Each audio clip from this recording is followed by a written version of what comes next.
सावन का महीना था। गांव रामपुर के आसमां पर कले बदल छाए थे। तभी ठंडी हवा चल रहा थी और मिट्टी की खुशबू पूरे गांव में फैली हुई थी। हर कोई बारिश का इंतजार कर रहा था। फिर अचानक आसमान गरजा और कुछ ही पलों में तेज बारिश शुरू हो गई।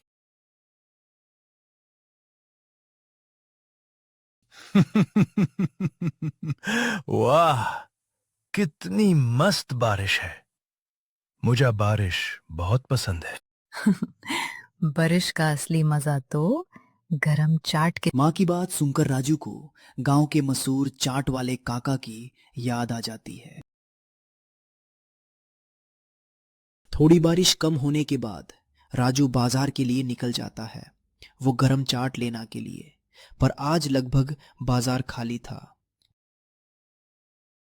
काका, आज चाट नहीं बनाओगे?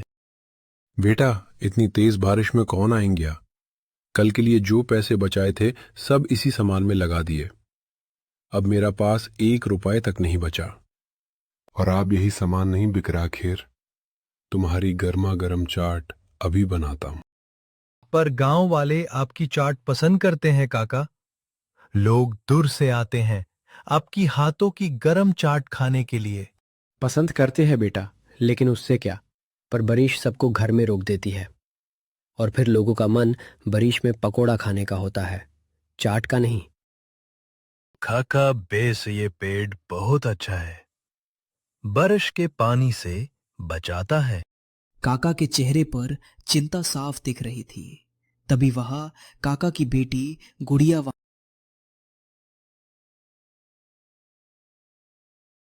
पापा, माँ की दवा खत्म हो गई है। मुझे पता है बेटा, पर मैं कुछ नहीं कर सकता। कितना लाचार महसूस हो रहा है। राजू ये सुनकर उदास हो गया। उसने मन ही मन सोचना, आ काका की मदद करनी ही पड़ेगी, बेचारे कितने आपेशान हैं। राजू गांव में इधर उधर दौड़ने लगता है। इतने बारिश में बेचारा बहुत परेशान था। अरे सुनो सब लोग, बारिश में काका की गरम चाट तैयार हो रही है। बहुत है स्वाद वाली गरम चाट। बारिश में और चाट कौन है लोग खाने आएंगे वो बेतनी बारिश में। तू घर चला जा बेटा, क्यों भाग रहा है? बारिश में कोई नहीं आएगा। आप लोगों को काका की मदद करनी होगी आज।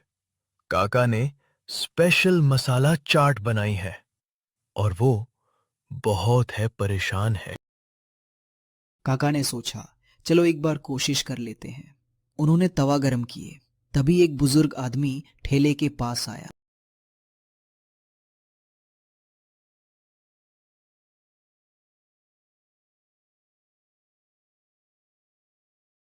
एक प्लेट चाट मिलेगी बेटा, सुबह से बहुत भूख लगा है। बिल्कुल बाबा, बस अभी बनाता हूं। बस आप थोड़ी देर रुको, अभी आपकी गर्मा गर्म चाट तैयार करता हूं। बाबा ने चाट खत्म की और काका को एक पुराना सिक्का दिया। बाबा, इतना पुराना सिक्का में इसका क्या है करूंगा? बस बेटा, मेरा पास यही है, इससे संभल कर रखना बेटा। ये कहकर बाबा बारिश में गायब हो गए। पता नहीं कहाँ चले गए वो। अगली सुबह काका ने फिर एक बार ठेला लगाया, इस उम्मीद के साथ कि अब सब ठीक होगा और उनका ठेला अच्छे से चलेगा। वाह, ये खुशबू तो काका की चाट की है। चलो देखते हैं कि आज काका की चाट की खुशबू इतनी शानदार कैसे है। धीरे धीरे लोग आने लगे और ये देखकर काका बहुत खुश हुआ और उनको एक नई उम्मीद मिली। मेरे लिए 2 प्लेट बनाना काका, और मेरे बच्चों के लिए भी पैक कर देना काका। आज आपके ठेले से चाट की बहुत खुश आ रही है। वही काका के ठेले के पास एक दूसरे दुकान का दुकानदार था और सब कुछ चुपचाप देख रहा था।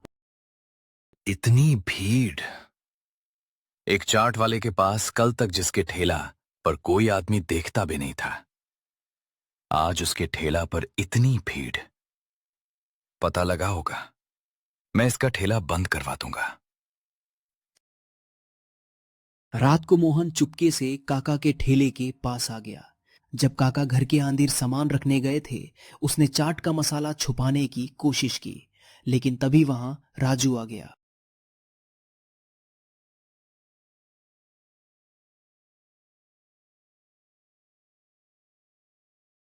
मैं तो बस देख रहा था, मैंने कुछ नहीं किया।